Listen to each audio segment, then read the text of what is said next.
The journey has been long, and the journey has been, in some cases, very terrifying. But the worst is yet to come, as we finally dive into the final section of the Unsolved Murders and Mysteries, Iceberg. Hello everyone, welcome back to the finale of the Juby Scott Halloween special. I am your host, Juby Scott, and today we look at one more section that I want to dedicate as a very special video, as some of these are literally the worst of the worst. So, this video will be a little shorter as it's one section, but go ahead and grab a seat and let me know in the comments below which one scared you the most. Let's begin.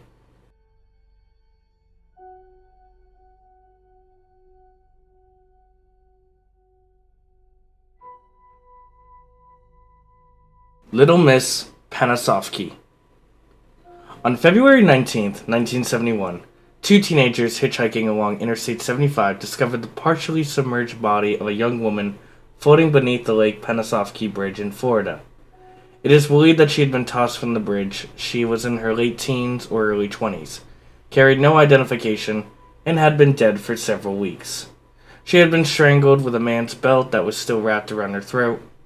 Police were unable to identify her or her killer. She was laid to rest 6 months later. 10 years later, the case was reopened by Sheriff Jamie Adams and the woman's body was exhumed. Sheriff Adams had forensic anthropologist Dr. Williams Maples examine her.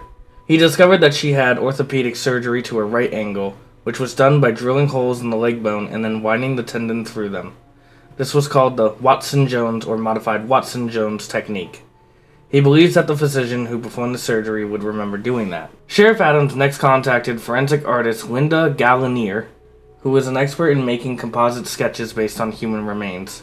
She used x-rays and photographs of the woman's skull in order to make new composite sketches of her. She also created age regression sketches to show how she may have looked at younger ages. The technique had never been used by law enforcement before then. Flyers were sent by Sheriff Adams throughout the country with new sketches, but her identity remains a mystery. The woman was estimated to be 5'2", about 100 pounds, and approximately 20 years old. She had a large amount of surgery done to her legs as well as extensive dental work. This included crowns, caps, and fillings.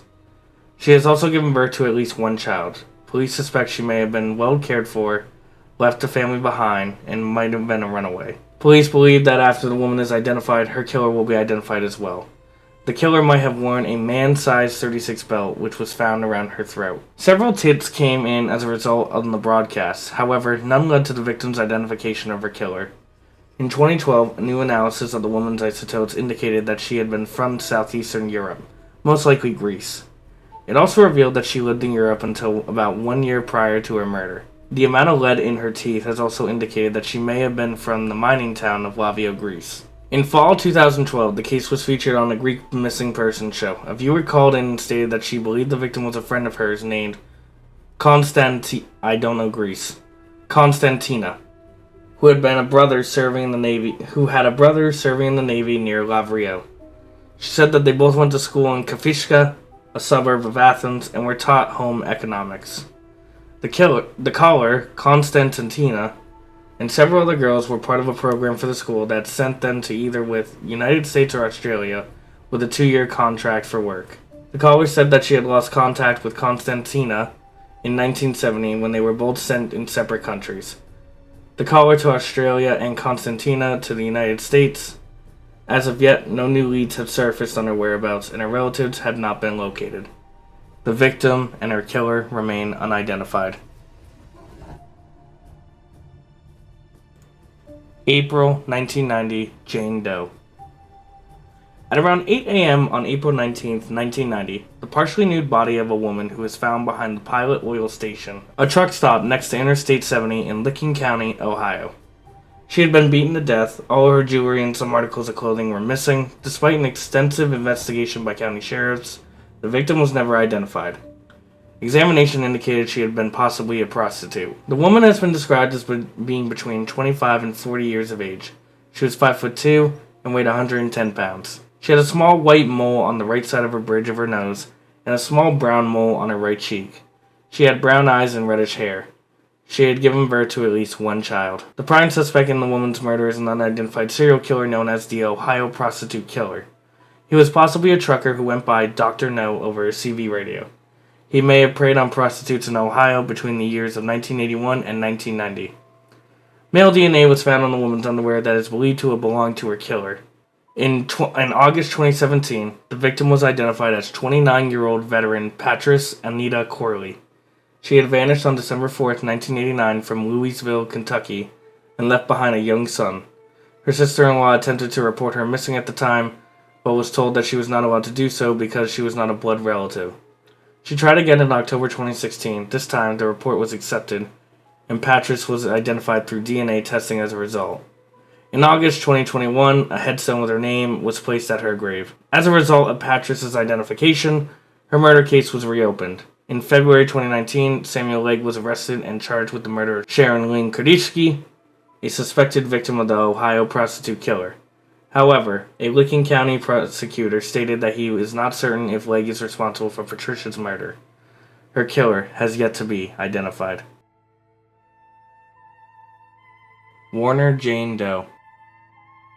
On the afternoon of November 12, 1991, a hunter was near Jake's Lake off Interstate 40 near Warner, Oklahoma, when he noticed a woman and a man on the other side of the lake. He heard the woman scream and then saw a man raise his hand and strike something. After the couple left the area, the hunter went over and found a trash bag. Inside the bag, he was horrified to discover the body of a newborn baby. The hunter then realized that he had witnessed the woman giving birth and the man beating the infant to death. Next to the bag was a towel and a brick, presumably the murder weapon. After getting over the initial shock, he called authorities. Police began searching for the identity of the baby girl in hopes of catching her killer. In the meantime, the community came together and held a memorial service for the child. The man and woman were both Caucasian and fled in an unidentified car. At the time, the woman was around 20 years old, had medium-length brown hair, was 5'5", with a slender build. The man was also around 20 years old, was 5'9" and 6 feet, with a slender build, black shoulder-length hair, and a mustache. Since the baby was mixed race, the man is not believed to be the child's father. The couple fled in the area in a mid-1970s white-on-red Chevrolet. In 2009, DNA evidence of the crime scene was placed in the CODIS. It was matched to a 37-year-old Virginia woman named Penny Anita Lowry, who was determined to be the baby's mother. She was placed in the database after she was convicted of wire fraud. At the time of the murder, she was a 19-year-old college student at Connors State College and went by the name Penny Varnell. She had been interviewed shortly afterwards. Another student told police that she had looked pregnant, but had gone away and came back telling everyone that she had surgery to lose weight. When questioned, however, she denied being pregnant. After the DNA results came back in July 2009, Lowry was arrested. She then confessed to killing her child. In October 2010, she pleaded guilty to being an accessory to the murder. She was sentenced to 45 years in prison. For reasons unknown, she had refused to name the man who helped commit the murder. DNA testing also identified the child's father as an African-American man living in California. However, he is not considered a suspect because the male attacker was described as Caucasian. To this day, the official baby's killer has not been found. Tristan Brübach. Tristan Brübach was a 13-year-old German boy who was murdered in the Frankfurt suburbs of Hosk. His murder remains unsolved. Brübach was last seen alive at Bruno Ask Anlage. Forgive me, there's a lot of German in this. A park in front of the Frankfurt Hosch railway station. At 3:20 p.m. on the day of his murder, his body was discovered by children walking home from school. They returned to the school to tell their teachers, and the police were informed at 5:08 p.m. Brübach's body was in a pedestrian tunnel that runs alongside an underground section of the Liedenbach River. The tunnel is known locally as the Liederbach Tunnel. Brübach had been beaten unconscious and strangled. Though the cause of death was a long slash across his neck, both testicles, as well as his flesh from his buttocks and thighs, had been removed. The murder weapon lay on the concrete block nearby. The murder had been seen from a distance by 3 teenagers, not the same people as the children who discovered Brübach's body. However, they did not realize at the time what they were witnessing. These witnesses give the police a description of a suspect, and a composite sketch was produced. In March 1999, a year after the murder, Tristan's rucksack was found in the forest in Niedernhausen. 15 miles from the crime scene. The rucksack contained a Czech language road atlas of Germany, which is believed not to have belonged to Brübach, who did not speak Czech and had no reason or means to possess such an item. The police consequently expanded their inquiries to the Czech Republic and Slovakia, but no viable leads emerged. Frankfurt prosecutor's office is offering 15,000 euros for any information leading to the conviction of Brübach's murderer. To this day, he has not been found. The Kolb Skeleton. In 1976, a male skeleton was found in the home of a photographer named Emery Kolb. Several people had speculated that it belonged to Glenn Hyde, a man who knew Kolb and who vanished with his wife Bessie decades earlier. We actually talked about this one in an earlier episode of the Iceberg. So, there's a little fun fact for you. The Hydes were a newlywed couple who had vanished while taking a trip down the Colorado River at the Grand Canyon in 1928. He was an experienced river rafter who wanted to set up a new speed record for traveling through the canyon, which would have put her in the book as the first documented woman to do so. They were last seen on November 18th. They were photographed by Kolb at his studio and near the rim. Adolph G. Sutro was one of the last people to see them. When they failed to reappear by December, a full search was made for them. Their boat, with their supplies fully strapped in, was found in River Mile 237. There is evidence they made it as far as River Mile 225, where they may have made camp. Their bodies were never found, but it is possible that they were lost around River Mile 232. In 1971, a woman claiming to be Bessie appeared to some vacationers on a commercial rafting trip and reported that she had killed Glenn down in the river and disposed of his remains. But she later recanted this tale. When the skeleton was found on Kolb's property, it was believed to be Glenn's, until analysis of it showed the person was too young to have been him. When famous river-running Georgie White Clark passed away in 1992, many believed she was actually Bessie, especially since items of theirs was found in her possessions. They didn't even resemble each other, and it's more likely that the items were souvenirs. So far, no one is exactly sure what happened to the Hydes, nor do they know the identity of the mystery skeleton, which has been nicknamed the Kolb Skeleton. In 2008, investigators determined that the skeleton belonged to an unidentified man that had committed suicide on Shushan Point in the Grand Canyon in 1933. After finding a photo of him, however, he had never been positively identified and the Hydes remain missing. No one knows whose skeleton remains these are. Lucy.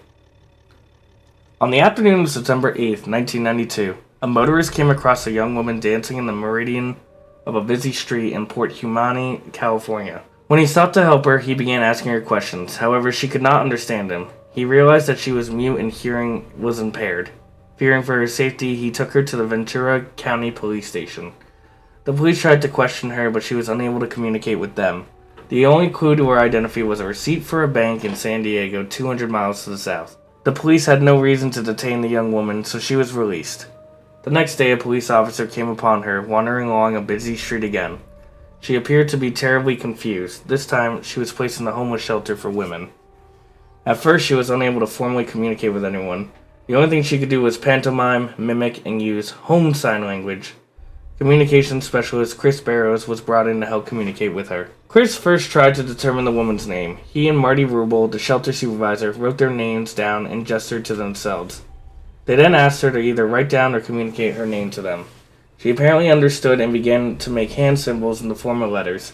Chris wrote down the letters which spelled the name Luxi.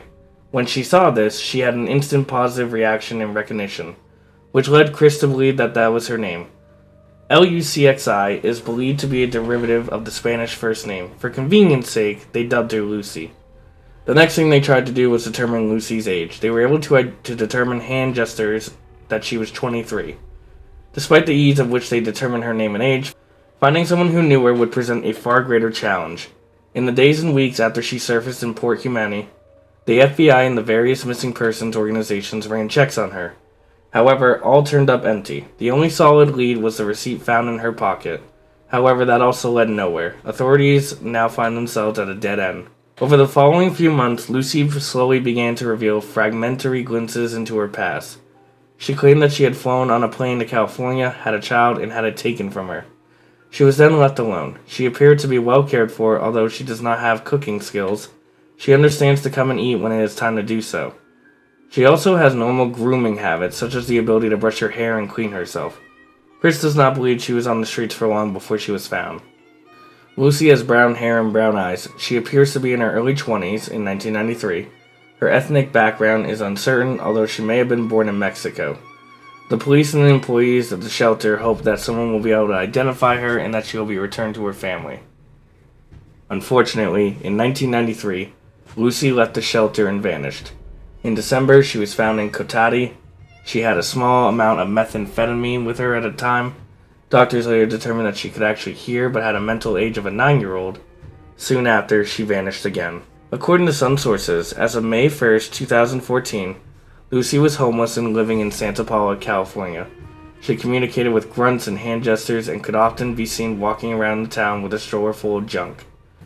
She had also been witnessed by local Santa Paulans speaking clear English and asking for small sums of money. These sightings, however, have not been confirmed. Bear Brook remains. On November 10, 1985, a hunter came across a tipped-over 55-gallon drum in trash near Bear Brook State Park in Allentown, New Hampshire. Inside the drum, he found the remains of an adult woman 23 to 33 years old and a little girl 5 to 11 years old, wrapped in plastic. The New Hampshire State Police immediately checked missing people cases from the 1970s and 1980s, but were unable to identify the bodies. In 1986, the New Hampshire State Police believed that the case would finally be solved when they suspected 2 missing people named Grace Reap and her 5-year-old daughter Gracie as the unidentified bodies found a year earlier.